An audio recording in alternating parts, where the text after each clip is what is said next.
Senator Rand Paul calling Obamacare a mess, and he's talking from personal experience. Senator Paul running into some bizarre problems while trying to sign up himself and his family for insurance. So what happened? Senator Rand Paul joins us. Nice to see you, sir. Hey, glad to be with you, Greta. So what happened to you? You tried to sign up? Well, I've been trying for about 2 months. As a member of Congress, I'm supposed to get it in D.C. So I signed up, and I had some trouble. I kept getting an error code, and then finally we got it. But then I found out that my adult son was going to cost $6,000, which is more than I used to pay for my entire insurance for one child. So I said, I'll just buy it through the Kentucky exchange. The Democrats, they say it's a great exchange and it's working so well. So I signed up on there and I got an error code, which I've had for 2 months. It finally opened up today after they started getting political about this. But when we tried to sign him up, we couldn't. They said he had to show up and show his ID at the welfare office. So he showed up, he showed his ID, didn't sign up for anything. He wasn't looking for welfare. No, we were just looking to buy insurance, but we wouldn't let him buy insurance unless he proved his existence. So he got there, he didn't sign up for anything, and 2 days later, he got his Medicaid card. So he's got Medicaid. And so today I finally get on the website after complaining, and they're saying, oh, there's no way this could have happened. They finally removed my error code and let me get onto the website so you could choose.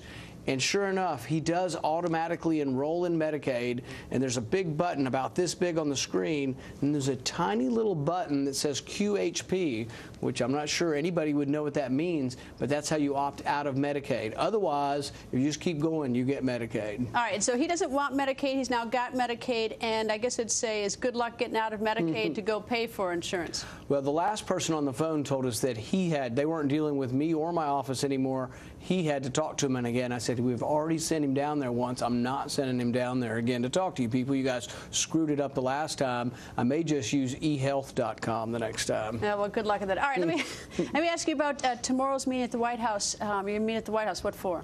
I am. The president, is rolling out something called promise zones, and they say the sincerest form of flattery is imitation. We're glad that he's read about my economic freedom zones last month in Detroit, and that now he's rolling out these promise zones. We don't know yet exactly what that means, but our economic freedom zones we think would help areas across the country. In fact, we're a little perplexed that his new promise zones don't apply to Detroit.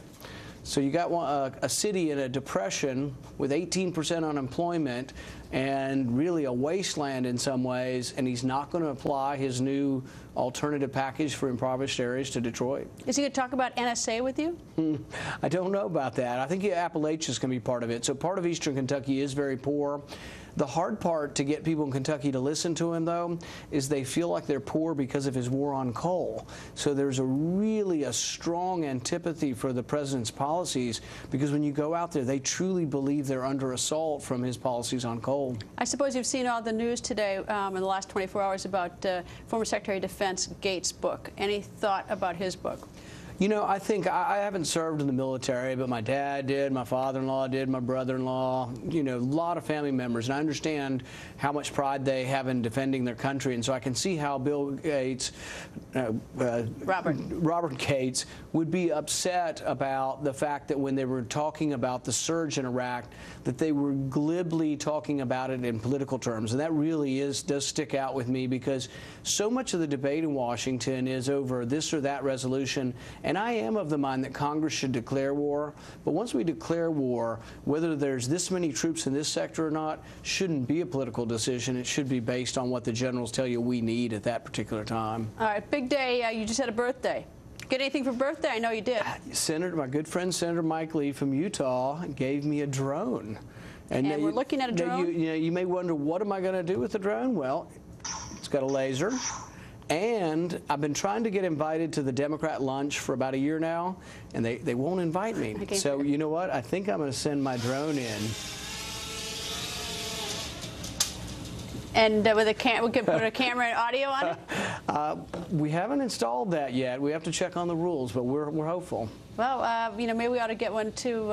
Actually, it's probably a pretty good idea. I like that idea of a drone to collect news as well. Anyway, Senator, happy birthday, and thank you very much for joining us. Thank you for having me. And coming up, no one in the Obama administration is safe. Former